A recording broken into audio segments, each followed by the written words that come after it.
everyone. This is Emily Jane Acree. And Adam Price. And you're listening to the Relative Rhythms Podcast. Today we are excited to introduce singer, percussionist, composer, producer, recording artist, longtime collaborator and friend, and one of my all-time favorite songwriters, Jon Bell. Jon has recorded multiple albums with his solo project, multiple albums with his groundbreaking space pop project, The Landing, and many more as a sideman. He has toured the entire U.S. with his own music and internationally as an in-demand percussionist and singer. He is also an educator, teaching at multiple music schools throughout his career, and is currently finishing his master's in recording arts at Peabody. On top of his own catalog of music, he co-produced Adam's album House Ghosts and mixed and produced our podcast theme song. We talk about his many collaborations with dancers of all genres, composing for dance, being inspired by tap dance for his most recent solo album, and his music video collaborating with Emily as a tap dance percussionist. Please welcome to the podcast, Jon Bell.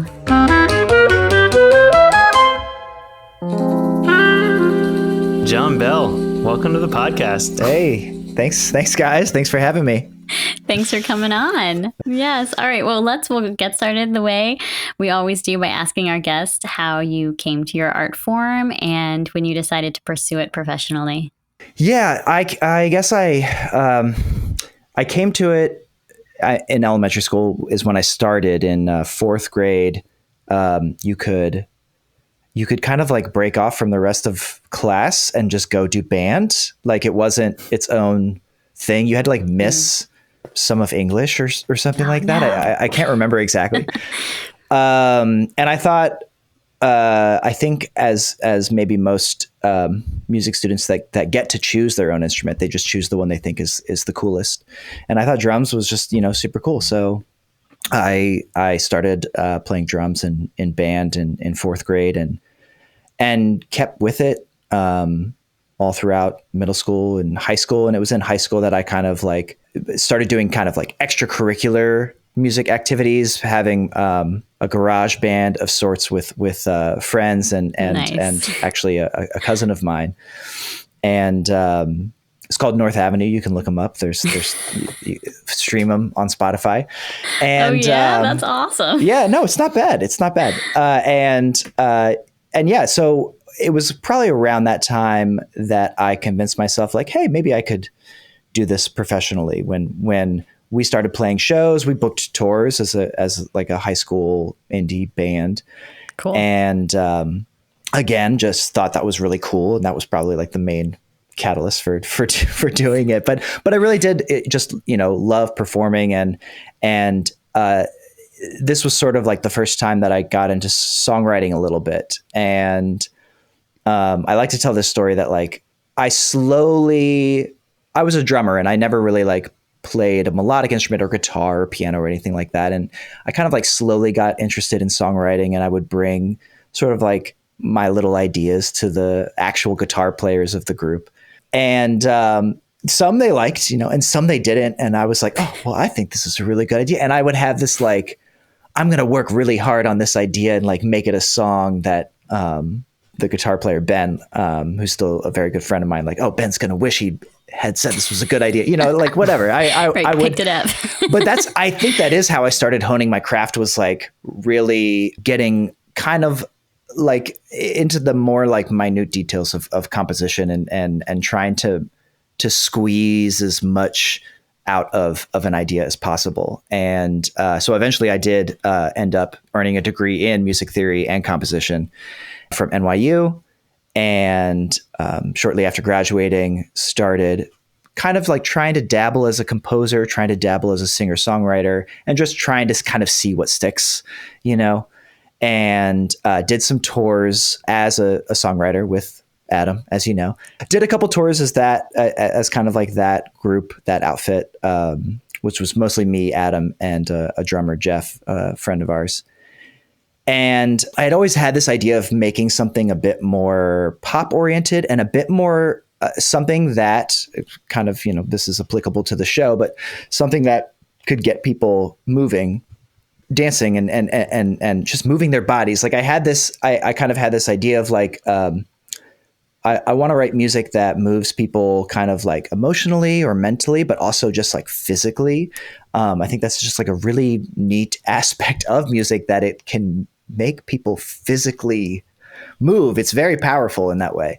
And so after kind of dabbling in the singer-songwriter world for a little bit, I kind of tried to hone my producing craft and developed this project called The Landing that was much more like synth pop oriented and kind of more focused on that more like visceral physical aspect of rhythm and how it can make people move.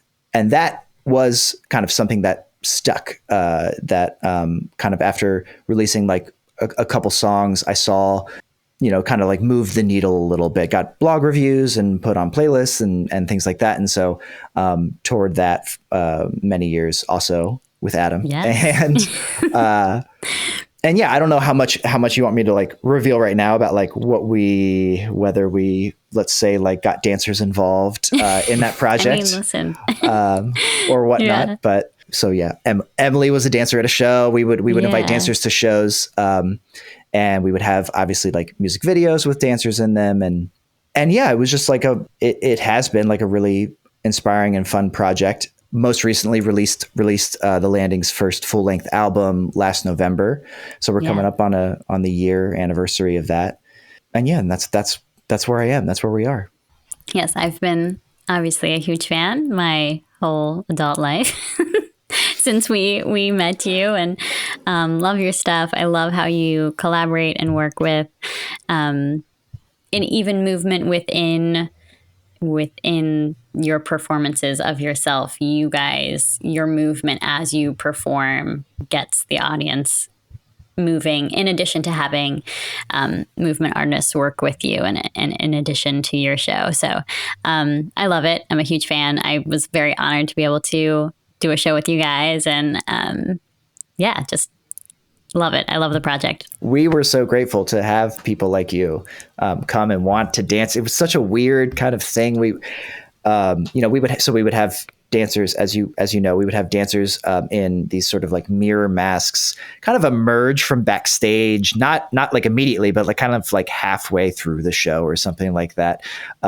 These kind of creatures in masks, and they would come and start moving around. And what was so great is that it was a lot of I worked closely with my friend Vive, who's a shout out, incredible. Vive, oh my gosh, at Vive for Love on Instagram, and he did a lot of the choreography for many of the Landing's music videos, but also for the live shows, he would sort of lead and organize all of the dancers that we would have at those shows.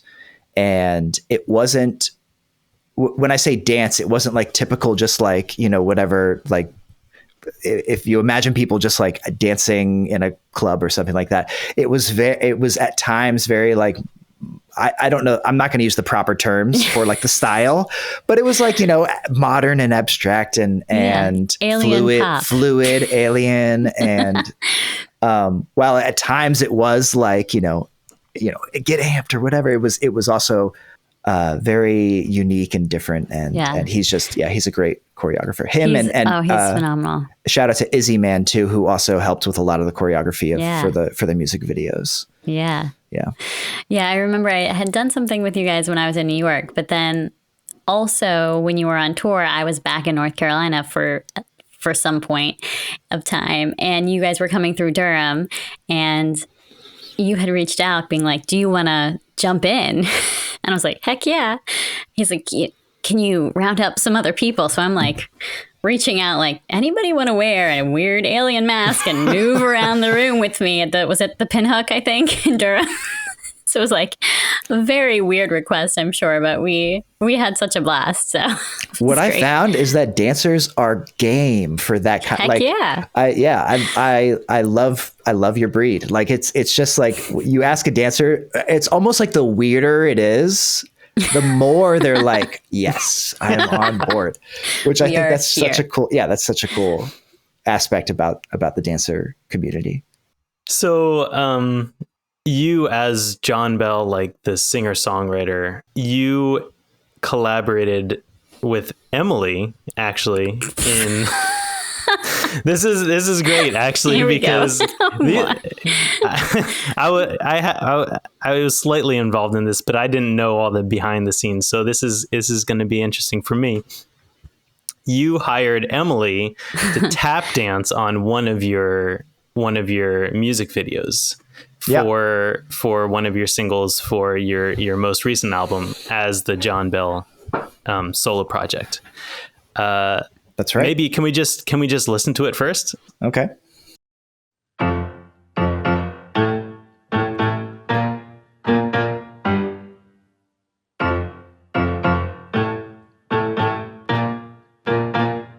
I'm coming home.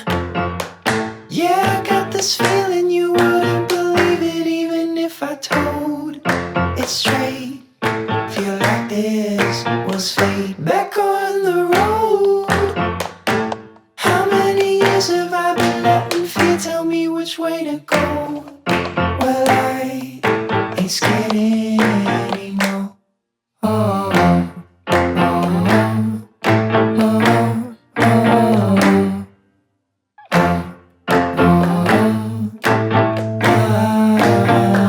Give up your ghost. They say you have to see in order to believe it, that the way it goes. Where this ends, Lord only knows. Up on my toes. Wanna be that someone that you could see living and put that in gold. For good, 'cause you know I would.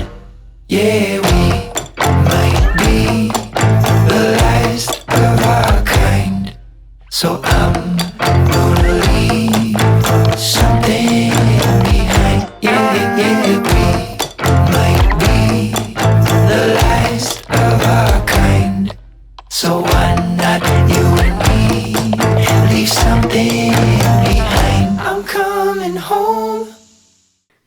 So before we get I was not into expecting it, to listen to the whole thing, but I want to say, John, that you are my daughter Lilia. She's 5. Lilia's favorite recording artist this warms my heart. because You cannot imagine. We have these 2 little boys that live next to us, and they're like, and they're like 6, and they're like, oh yeah, we really like listening to like Shawn Mendes. Who do you guys like listening to? And Lilia's like, my favorite singer is Jon Bell. No, she does not say that. Wow. I promise you, straight from her mouth. And I was like, oh my gosh, I can't wait to tell John. I love it. I absolutely love it, of course. Lily, I'm honored. Yeah. I'm absolutely honored. And all the more sweeter that she was in the music video for it. Yeah. Then. Yeah, exactly. Well, So of course, then she had to show them the music video. Right. She's a part Nice. of it. She's so proud. So, other than, having 2 really cute little girls dancing in the music video, on top of it, 3. Oh, thank oh, you. 3. I'm sorry. My bad. Thank you, John. So kind. I'm curious about how that conversation went. Yeah. Like what how did that happen? So the idea was a product of the pandemic in a way, because Emily started teaching virtual tap classes during the pandemic. And I was like, yes, absolutely. Yeah. Sign me up. And they were like big class. There was a lot of people in those classes. It was really cool. And I would just kind of set my computer up in our living room, and we had like hardwood floors or whatever. So I put on like, I don't have tap shoes, but I would put on like hard dress shoes or something, thinking like that was, close enough. And I would try out these moves and really loved it. I remember actually like when I was in New York, kind of like talking with a drummer one time who had studied tap, and he talked about how like sometimes he thinks about drums like a tap dancer, kind of like light on their feet. And I was like, that's actually really cool. Like I feel like a drummer could learn a lot maybe from learning how to tap. And that kind of always stuck in my mind. So when Emily started offering those classes, I was like, yeah, absolutely. And occasionally either Travis was busy or she couldn't find a sitter or something, and she would be wearing Lilia during It was Lilia, right? Yeah, of course. Yeah. She'd be wearing Lilia during the classes. And I was like, this is, can I say badass? This was badass. Thank you. Really cool.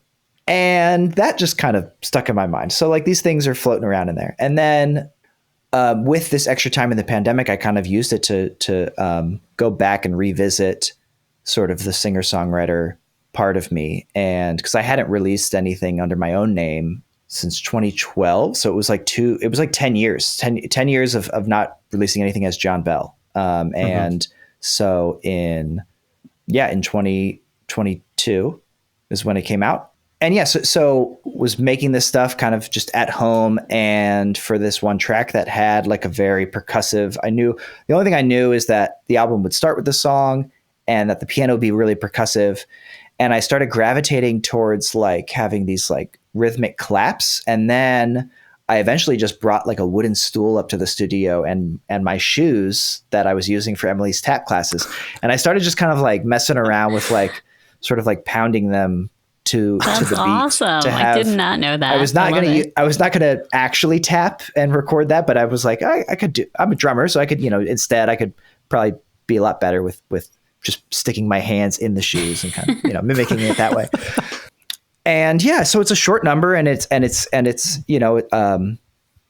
thought like if we're going to do a video for any of these songs, like it probably should be this one. And because of the influence, the tapping influence on the song, I was like, wouldn't it be great to have like a tap dancer in this? And then the images of Emily wearing Lilia during the classes kind of came into my head, but Lilia was already too big at this point, I think, to put in a Bjorn, right? But lo and behold, Emily had Naomi, yeah, and so I was like, oh, let's put Naomi in the Bjorn, and we can do like a 3 sort of thing where like she's pregnant, so I bought like a fake pregnant belly. This is all pregnant. The secrets coming out now. she's pregnant in one, and then we'll kind of like do some camera work where it comes back around, and now she has a baby in like a carrier. And then even more perfect, we can go one more and have a little girl dancing. And and it just all kind of came together. My buddy Alex Coate, who directed 3 of the landing, the music videos for the landing, agreed to kind of come out and work on it with us. And your all's parents agreed to kind of host us and allow their backyard to be our set. And Travis was there to help us move that giant piano. Yeah, he used his truck, right? His truck, right? Yeah. His truck, yeah. And Adam agreed to star in it as well and pretend play the piano. You were actually playing it. That I feel like one of those little like secrets, or I'm going to be aging myself here, but like on VH1 where they have like those little pop-up music videos, and it was like little factoids about the making of the music video. Adam has to play in F sharp because the piano is so out of tune, but the song is actually in F. But the piano, right? The piano is so flat. Yeah. You had to play it in F sharp. Yeah. So what was the conversation between you two, Emily and Jon? Like, did you tell her, like, did you give her a track to like copy, or did you tell her what to do? Like, what kind of notes did you, or was it just all improvised? I do remember, I mean, maybe she remembers, maybe Emily, you remember better than me. I do remember sending you the email, sending you the track, and saying, "Are you willing to wear a fake belly?" Those are the things I remember. And as dancers do, I'm like, heck yeah, let's go. Right, exactly. Well, first though, first, we thought you were like, that's not quite weird enough. Are there masks involved? I mean, right. Well, first we thought we might record twice. The original thought was you would come up, and I was like 8 months pregnant, like almost ready to pop, and you're like, could you do it this weekend? I was like, I'm due the next weekend, but like, let's go. Okay. Let's have it. But then something happened, and you're like, we'll just do it afterwards. And it was like 3 weeks after I'd given birth. I forgot about that. Oh man. Yeah, it was wild. No, not even. July 10th, we recorded. I remember we recorded on August 14th. because it was my birthday. I was like, oh yeah, this is a It fun was way your to celebrate birthday. my birthday. It was your birthday. And so yeah, it was like exactly a month after I'd given birth. Yeah. I'll say from my perspective, I was so scared. I was like so uncomfortable, so nervous, so self-conscious because I had never done anything like this before. And I think so highly of you, John, that I was like, gosh, why would he want me to do this? I'm like the worst candidate. This is like, I'm sorry that you felt that way, but like clearly, I mean, you nailed it. I mean, I hope you feel better about it now because like, yeah, it was so much fun. Yeah. It was so much fun. You were perfect for it. Thank you. Thank you. It was, and this goes to kind of like a conversation Adam and I have all the time, is like, in my mind, when you send me something, the first thing I want to do is like choreograph it through, right? I want it to be like fully choreographed so I know exactly what to do and I can nail it, right? And then, you know, we were having conversations about, well, where would you want me to come in and where would you not? And what would really be included in what shots and what, you know, kind of like shot lists. And I'm like, well, I can't really choreograph this through because I don't know yet where I'm going to be in the shots exactly. So I can't choreograph it. So this is now I'm in my like uncomfortable zone. Like now I really don't know what to do. I feel so unprepared because I couldn't really prepare.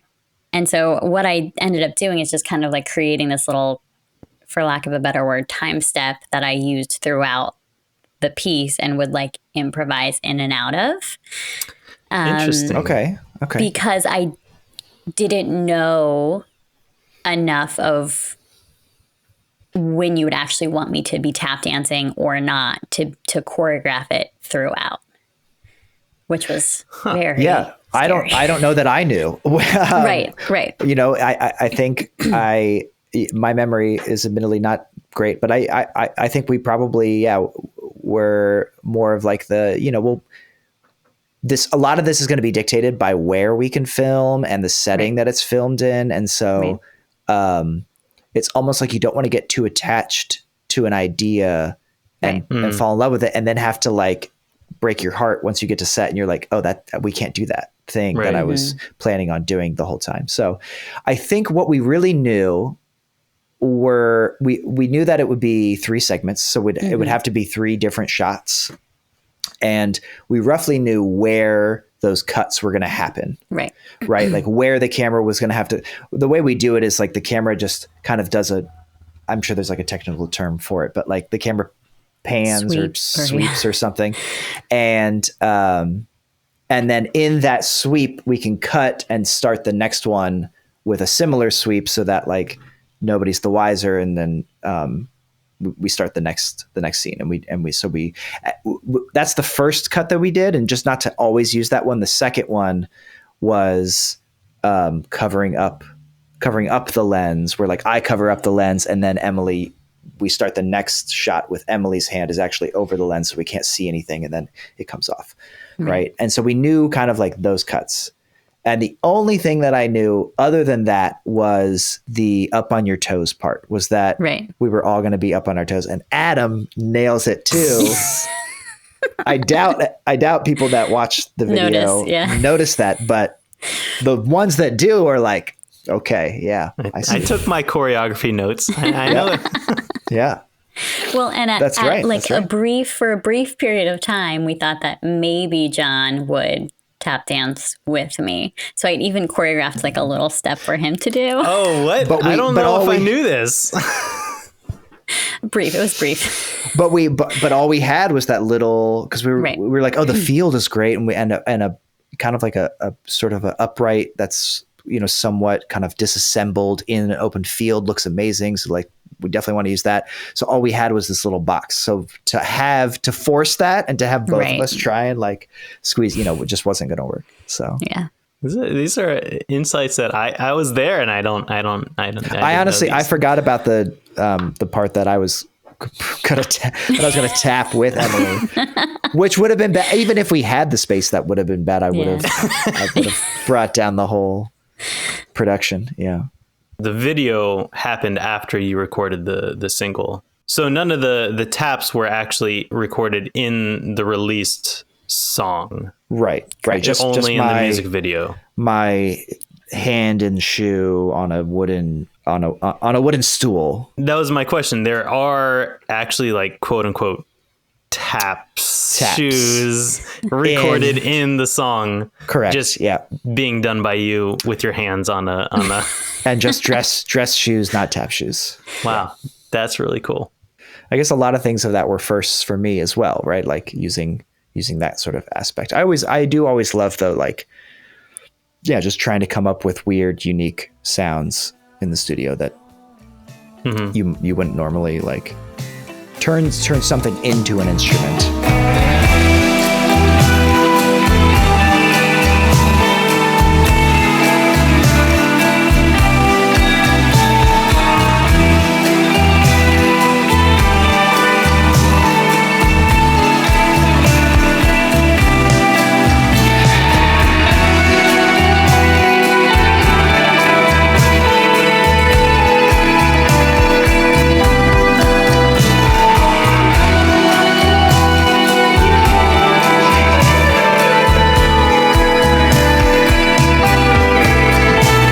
This is the Relative Rhythms podcast, and you're listening to our conversation with Jon Bell. This podcast is a labor of love, and we are currently supported entirely by our listeners. If you like what you hear, you can help support our work by subscribing to our Patreon. By doing so, you gain full access to all of our uncut interviews and extra content. You can sign up at any level at patreon.com/relative rhythms. You can also support us by rating and leaving us a review wherever you are listening, and by following us on all the socials at Relative Rhythms. Thank you again to all of our Patreon supporters, and now back to our conversation with Jon. You obviously have collaborated with dancers of all genres throughout your career, but you've also composed specifically for dancers. Yeah, I was lucky enough. So my friend G.R. Godley, who we were actually like co-workers at one time. We were both ushering at a concert hall in New York City.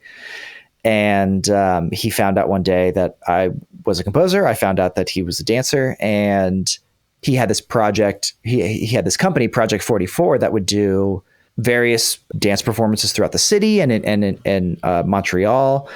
And we started collaborating. I think I wrote 3 pieces maybe for his project.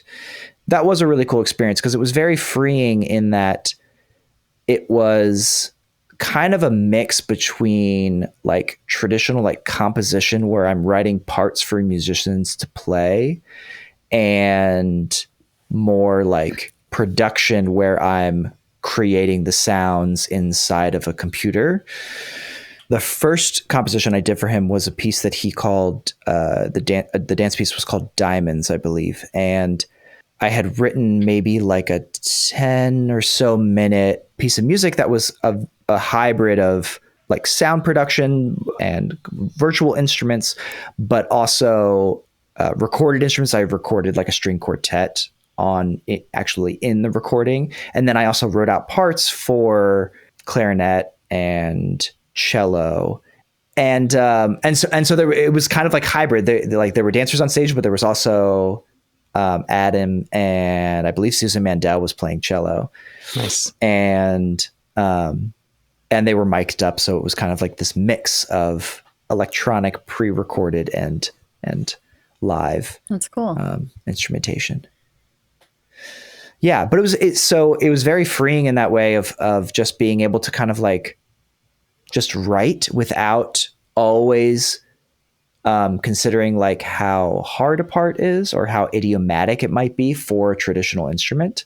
Interesting story that one of these pieces that GR ended up using for a dance festival in Montreal, I was just kind of like doing some free writing where I was just like kind of going from just like idea to idea, and one of those ideas in that piece was actually the roots, sort of the bones, the outline of one of the Landing's kind of more popular songs called Then Comes the Wonder. I ended up using sort of like copying myself a little bit, using some of the ideas that I had drawn from writing this dance composition into more of like a pop song setting. Where you wanted people to dance.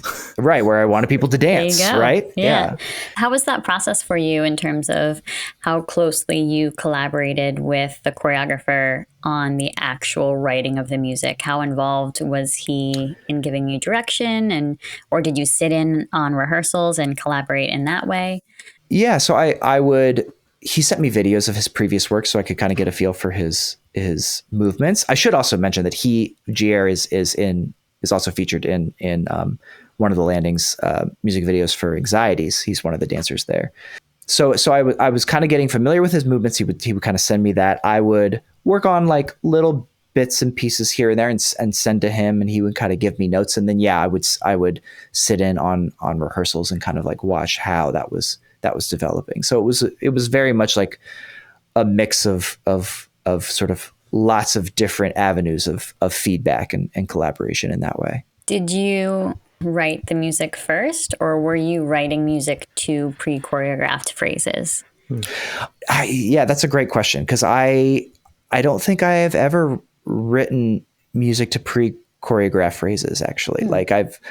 And that would be a cool challenge for me. No, it was more I would write the music first, and I might be given verbal feedback, or at times seeing the choreography after writing the music and they're dancing along to the choreography. I might get insight into certain ways I can accentuate certain areas of like, oh, this, like if the music wasn't quite lining up with some of the movements, maybe I can not, start from scratch and rewrite the whole thing, but like, oh, maybe we can kind of support that movement a little bit more with, dynamic changes or some such. And that's more in terms of feeling or production wise, as opposed to recomposing in any way. You wouldn't change the composition. It would be adding or right. And it might also like very much influence like where the composition goes from there. Was there any talk about like form at all in the collaboration?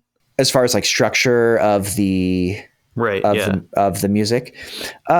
Yeah, like not so much. I was given themes of the piece, and from there kind of like just worked through those themes, and more so when I was composing it, just thinking about contrast and not having like one particular, let's say, like vibe for too long without switching up and contrasting that, because like a 10-minute piece is like, it's a fairly long piece of music, and just making sure that like when we're on a journey that we're going to be going to different places, and so as far as like being informed by the form, it was more just by ear musically of like where I wanted to take the composition. Was there any kind of like you mentioned time, like overall, like was there any conversation about that? Like, I want this piece to be length. 10 minutes. Yeah. There was a conversation about length. Right.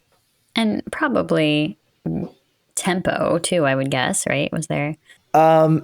It's funny. Go for it, Jon. Yeah. It's funny. A little bit. So like one of the pieces I did was actually was just like piano and string and like solo violin. Right. And that was like more given, like GR might give me musical examples that he's going for. Okay. Right. So I think like Max Richter was like one, and I was like, okay, like piano, solo strings and that kind of vibe.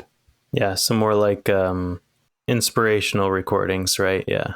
Yeah. Cause dancers are also just all very musical people, and they love music. So like, whenever I would work with him, I could get a lot of like, here's music that I love to dance to, or here's something I would love to choreograph to, but I can't use this particular piece of music. So can we write something like that? Yeah. Is that something that you, I mean, I know you're kind of on a totally different journey right now in terms of where your life is going and what you're focused on. Is composing for dance or collaborating with dancers something that you see coming back around in your life at some point? Or I would love to. Yeah. I would love to do that. I also have thought about kind of just going, even if I'm not necessarily writing for dancers, but going back to that sort of like free form composition and writing as if I'm writing for dance and seeing what comes out of it and seeing if I can't then translate that into kind of like a different genre, put it in a pop music realm and see what comes out, that kind of thing, you know? I love that. I always thought it'd be cool to work with, collaborate in that way, but actually have my musical collaborator choreograph it in a way, like really try to not, and this I'm talking in a contemporary setting now, not so much in a tap dance setting, but to clarify, but really have the musician or the music dictate the movement and have the musician almost like visually compose it as well. So a lot of times we think of like we're dancing to pre-recorded music, or even whether it was composed for the piece or not, but what would it be like if the composer was actually telling us how he or she imagines their piece of music moves. Like involved in the choreographic process. Right. So have you had that experience with composers and like, how did that?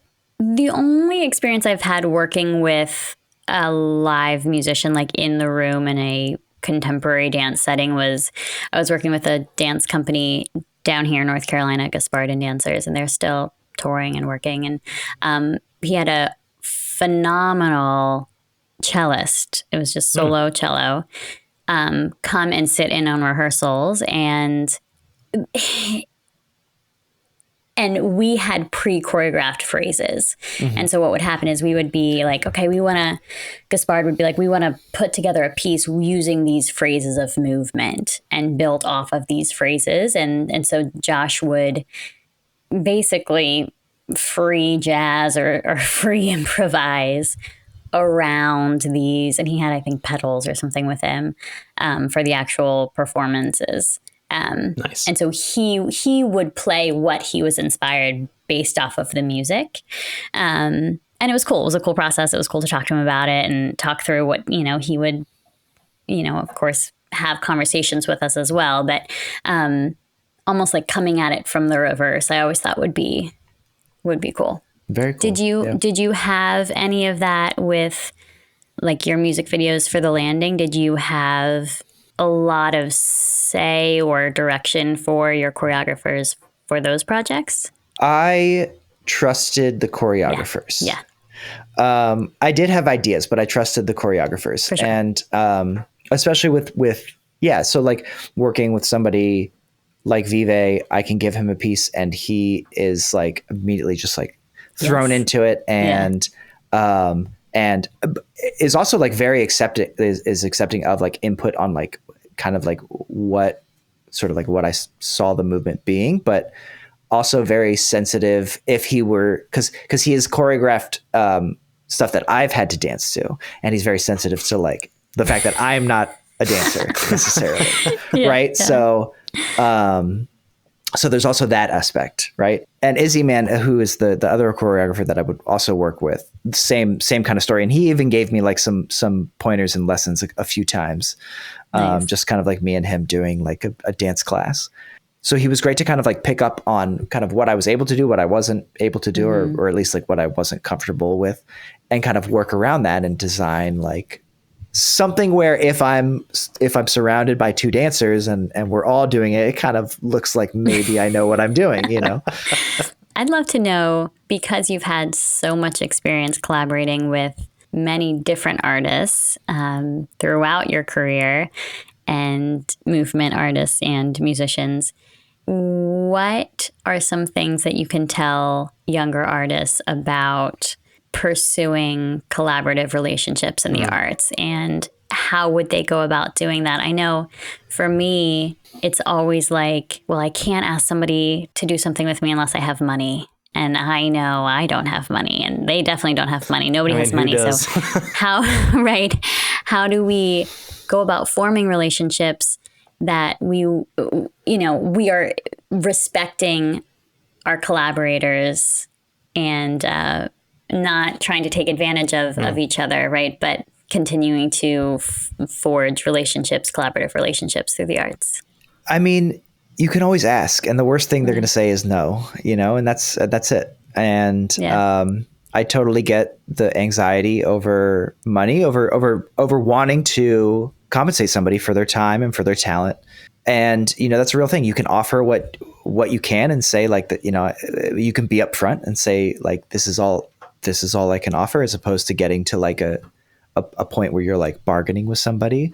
But, I have been very lucky in that I also have been strapped for cash. And when I reach out to people, they don't always say yes, but like I've found, people like you and people like Vive and Izzy Man, and be reciprocal. You can be reciprocal in other ways, when I was living in New York and Izzy was helping me with choreography for The Landing, I was drumming in his hip hop project, and so if you don't have the cash, you also have time and you also have talent, and you can hopefully, find ways to make a mutual exchange that way. Mm-hmm. But just ask. Like, if it does not hurt to ask. If anything, they're flat. Like, people want to be asked to do things. Like, people want to be wanted, right? If nothing else, you've flattered them by letting them know that you want to work with them. I know, Jon, you and I have had this conversation like a bajillion times. And I know, Emily, you and I have had this conversation like a bajillion times too. But never together. But never all three of us together. As a professional in your field who has quite an impressive resume, do you struggle with like imposter syndrome, and how do you push through it? Are you talking to me? Yeah. Am I the one with the impressive resume? Oh, okay. I didn't realize. Yeah, of course I do. Of course I have. How do I push through it? Because the number one thing is that like everybody does. And so if you're out there and you're listening and you do, it's like, join the club. So it's that itself is kind of a relief, right? Yeah, it's really hard. It's really hard. And it's just like getting started. I mean, for me, the majority of difficulty with composing is just starting. I'm reminded, I think Quentin Tarantino has this, like, not to be, I feel like it's weird now to be a white male talking about Quentin Tarantino, but he has this saying about like writing a script, like starting to write a script, because once you've done it and you've written the whole script and you've made the movie and you've climbed the mountain, you know how tall that mountain is now. And so to start again from the very, very bottom and to now be able to see the top and know how far you are from it is, it can really kill your motivation. Right. And what you have to do is like not look up and look down and just do it. And that's the hardest part. And so what do I do to push through it? Start. And I, to be honest, I don't always succeed, but sometimes what I do is I set out a goal to write something bad. I'm going to write something bad. And I do this with my composition students as well. I say, today we're going to write a bad song. And that's our goal. Let's write something bad. And when you start to do that and you stop caring about how good it is, you start to have fun with it. And then you start to do kind of creative, interesting things, because it's really fun to write a song, And so if you can kind of trick yourself in that way, just try to write a bad song.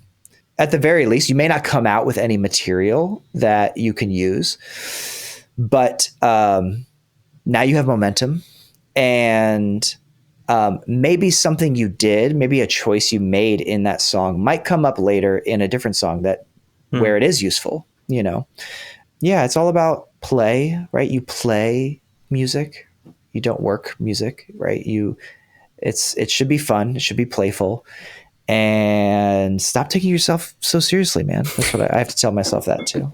Here's my Here, this is I just leave this on my desk. Love the process. Yeah. And then this, and then when I flip it, it says, if you can read my chicken scratch, it says, if you're not having fun, then you're doing it wrong. Nice. But what if you're not having fun? Then you're What doing do it. you do then? You're doing well, it then wrong. What do you do? Do you stop? Do you start over? What's next? You realize you're halfway through this process and you're like, this is not fun. What do you do? You find the fun. I have taken it. I've made a habit of whenever I'm on hold for something and they play that stupid music, Elevator music. I just start like dancing to it. And all of a sudden it's not so bad anymore. And like, there's a smile on my face and I feel like an idiot, but, and it doesn't really make the music any better, but it does kind of just make the experience better of like, this is just a part of being human in this day and age. It's like, sometimes you're on hold for like 10 minutes cause you have to pay your phone bill. Like, it doesn't make any sense, but, yeah, find the fun. And then how about when you're in a creative block or just can't seem to, move through an idea or come out, you're like, I need to create something and you're in a creative block. What then? Yeah, well, I feel like that's what a creative block is. A creative block for me is the fear of making something bad. You're really scared you're going to make something that's bad. And so just tell yourself, our goal today is to make something bad. Mm-hmm. And so you may make something bad. You may succeed in that goal and you don't get anywhere, right? But you actually do because you made something. You're going to feel good about yourself because you made something, even if it's bad. Mm-hmm. But what if it has to be good? It doesn't. It doesn't have to be good. And it's okay. It's okay to not make anything some days, you don't always have to. Now, if you have a client or whatever and you have to deliver, right? That's something good. And you have to deliver something good. That's a different story. But your enjoyment of making that thing is going to come across. It's going to be infectious. If you enjoyed making this thing, people are going to feel that. Yeah. And so if you're not having any fun, nobody's going to have fun experiencing it. Yeah. Is there anything you wish you knew starting out? Like, is there anything you told yourself, like in the North Avenue days, that you're like, dude, this is what you need to know? Yeah, buy Bitcoin and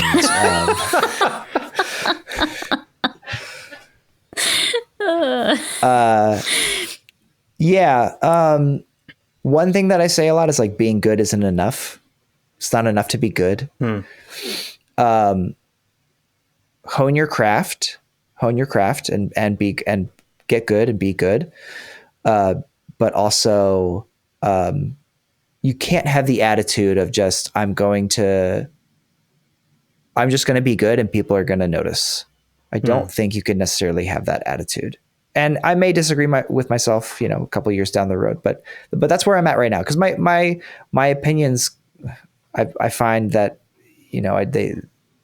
I don't know, like what I feel is true one day I may not feel is true the next. So if I went back to, like 16-year-old Jon, it's like, be good, get good. Don't be worried. Don't be so concerned about being better than other people. Like, don't get on that. If there's another drummer somewhere that you're scared is better than you or something like that, it's like, and you feel this like competition or something. It's like that. You guys could be giving each other gigs later down the line, know? And so you definitely want to harbor those collaborations, those friendships. If there's somebody that's better than you, or you're worried that it's better than you, then go hang out with them and play with them and become friends with them. Yeah. Don't have this like, sort of competitive nature where it's like, you've got to separate yourself from other people. if they, play the same instrument as you, and they're just as good, if not better than you, or whatnot. So For sure. Yeah, for sure. I think we all rise up when we help each other instead of compete against each other, for sure. Yeah. I just think so many examples in my life, and that's always been the case, right? It's Right. like you lift somebody up, it's going to come right back around at some point in your life. Right. And you support other people who are great, then you're going to be supported too, It's Right. Yeah, way better than trying to tear other people down. absolutely. And it's more fun. Yeah. Yeah. It's a lot more fun to like help other people out Yeah. than it is to like always be elbowing for room. Right. There's enough room for all of us.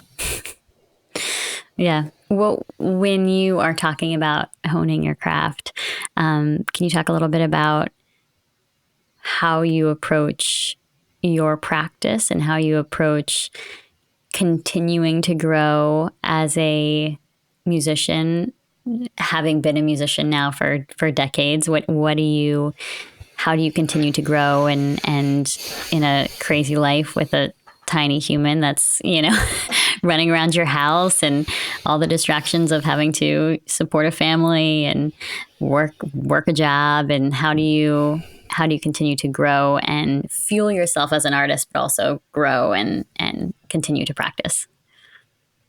Yeah. So all those new things, all those new responsibilities, and those are all sources of it. Those all can be sources of inspiration.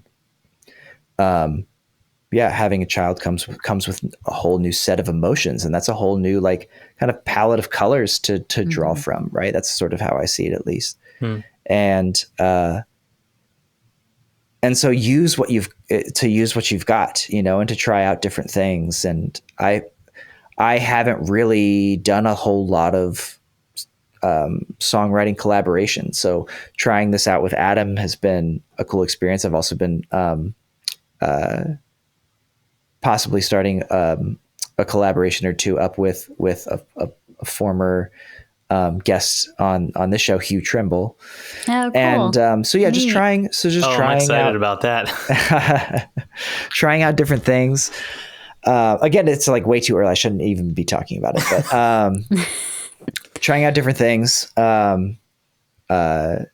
being afraid to kind of go back to the drawing board, and all the typical cliches of really like starting over can be liberating in a way. And picking up an instrument that you're not familiar with, there's a lot of different ways of kind of getting back that newness that is really creatively inspiring. Having a child and seeing how in their eyes like everything is new, Yeah. and kind of getting really cool. getting a little piece of that just by being near it is. I'm not saying like, oh, have a child and that's how you do it, but Disclaimer at the beginning of this episode. Right. Have writer's block? Go get knocked Have up. a kid. have it. Yeah. You may not have time to write anything, but you'll be inspired. Finding the time is key. Yeah. Yes, for That's awesome. sure. Oh man, it is hard for me, and this is very specific. Maybe not all of our listeners are going to be in this scenario, right? But it is hard for me to find the time because I have two children. But I think that is applicable for everybody. It's hard for everybody to find the time, right? Yeah. I think Yep. whether they have a family or 12 dogs or 2 cats, it's hard to find the time. Yep. Lots of different gigs, lots of different responsibilities.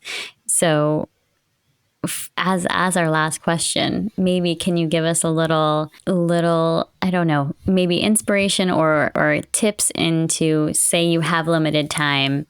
Is there a way you prioritize yourself, your art, your mental health? How do you juggle all the things and continue to show up every day as as the human that you need to be? Yeah, that's the question, isn't it? Finding any kind of, so like I commute right now to like Baltimore, and on that commute, I've started to do like vocal exercises that you can like find on Spotify and just kind of like sing along to, and lyric writing, and these moments, any moment that you have where it's just to yourself. I know that, sometimes it's good just to like turn off and take a break. If you can somehow make your craft sort of like your respite from all of your responsibilities. Personally, that's what I found to be kind of energizing in that way.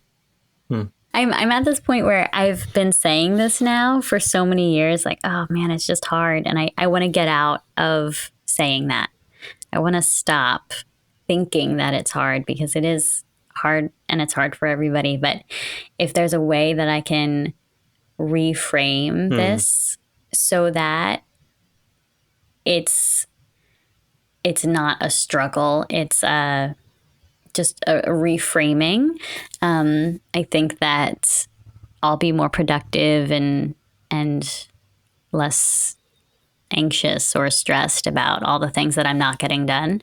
And so that's kind of where I'm at right now, is like just reframing this like hard, because I don't want to be 80 years old and be like, wow, those last 40 years were really hard. Right. You know? Right. Exactly. Yeah. Yeah, I know what you mean. And so, yeah, if you tell yourself it's hard, it's good. That's how it's going to feel. Yeah. Right. Yeah. If you're sitting there on hold and you're just like, oh, this music stinks. I hate it. I hate this music. Please pick up. But if you just start, dancing along to it, and all of a sudden it kind of changes your perspective a little bit. Like, and as an exercise, like, how can I make a really cool dance to this awful music? Or make a bad dance. There you go. Yeah. Or make a bad dance. Yeah. I love that. Well, thank you, Jon. I really appreciate it. Yeah. Thank you, guys. My moon, brilliant above me. What do you dream? 'Cause down here, humble below thee, we are all ears. You've been listening to our conversation with Jon Bell. You can find more about Jon's work on all the socials at Jon Bell Music, and his space pop project at TH Landing. And don't forget to check out Jon's incredible catalog of original music wherever you stream. Our opening theme song, For the Love of It, was composed by Adam and mixed by Jon Bell. Our mid-roll music was Teen, and our outro music is Moonsong, both off of Jon's most recent solo album, Something Behind. During the episode, we also listened to his track Last of Our Kind, featuring Emily on taps. Don't forget to follow us on all the socials at Relative Rhythms, and feel free to send us a message through our website, relativerhythms.com. And if you like what you heard, please consider subscribing to our Patreon, where you can find our full uncut interviews, as well as lots of exclusive content. Thank you so much for listening, and we'll see you next episode.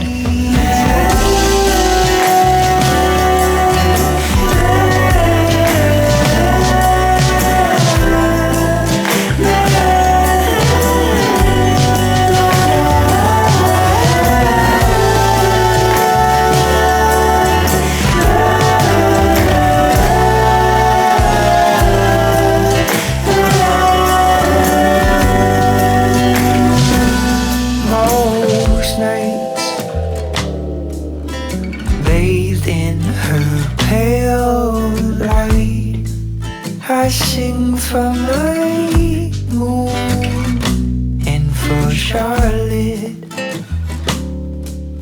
and little Rosemary.